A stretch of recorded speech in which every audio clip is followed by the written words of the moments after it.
அன்பான நண்பர்களே, இந்த வாட்ஸ்அப்பு ஃபேஸ்புக்கில் பொதுவாக எனக்கு அவ்வளோ நாட்டம் இல்லை. இருந்தாலும் ஆறுமுகம் கேட்டதுனால இந்த பார்க்கணுன்னு விரும்பினேன். இந்த நிகழ்ச்சியை ஏற்பாடு பண்ண அனைவருக்கும் என்னுடைய வாழ்த்துக்கள். ஒரே ஒரு சில கருத்துக்கள் மட்டும்தான். எத்தனை அமைப்புகள் வேணாலும் உருவாகலாம். ஆனால் எந்த அமைப்பு இந்த 15 ஆண்டு காலம் ஆப்ரேட்டருக்காக உழைச்சாங்க அப்படின்றத அனைவரும் பார்க்க வேண்டும்.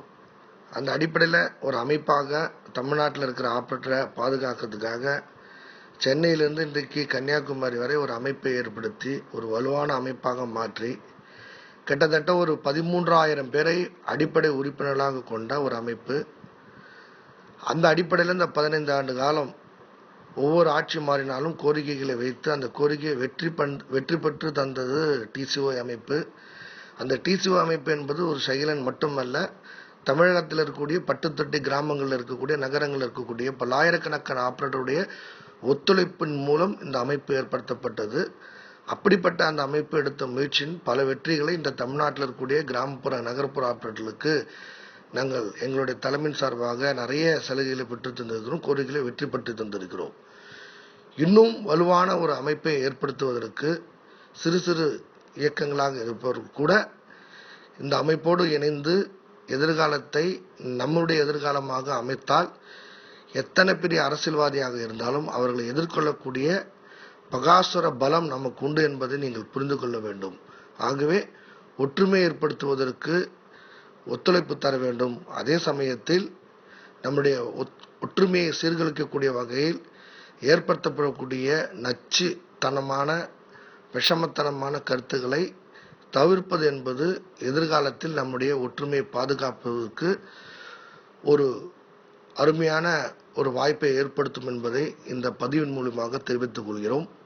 அதே போல கட்டுப்பாடரை அங்கங்கே அமைப்பது வேண்டாம் என்று தவிர்ப்பதற்கு காரணம், உதாரணத்திற்கு கேரளாவில் இன்றைக்கும் மொத்த கேபிள் இணைப்பில் சரிவர 50% மேல் இன்றைக்கு கேபிள் அசோசியேஷனுடைய கட்டுப்பாட்டில் இந்த டிஜிட்டல் மூலியமாக உருவாக்கப்பட்டிருக்கிறது.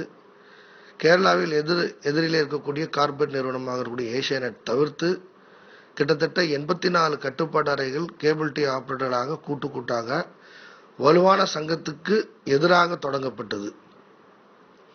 இன்றைக்கு அந்த கட்டுப்பாட்டு அறையில் பெரும்பாலான கட்டுப்பாடுகள் தொடர்ந்து நடத்த முடியாமல் இன்றைக்கு கேரளா மாநிலத்தில் இருக்கக்கூடிய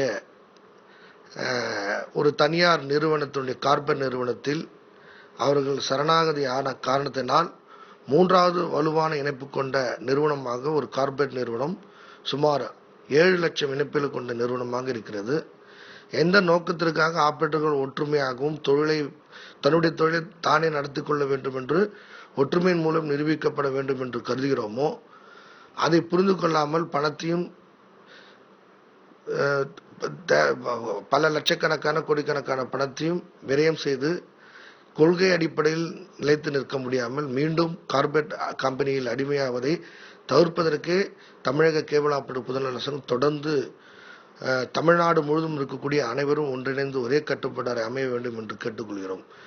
ஆகவே இந்த முயற்சிக்கு என்னுடைய வாழ்த்துக்கள், நன்றி தெரிவித்துக் கொண்டு விடைபெறுகிறேன். நன்றி, வணக்கம். ஷகீலன்.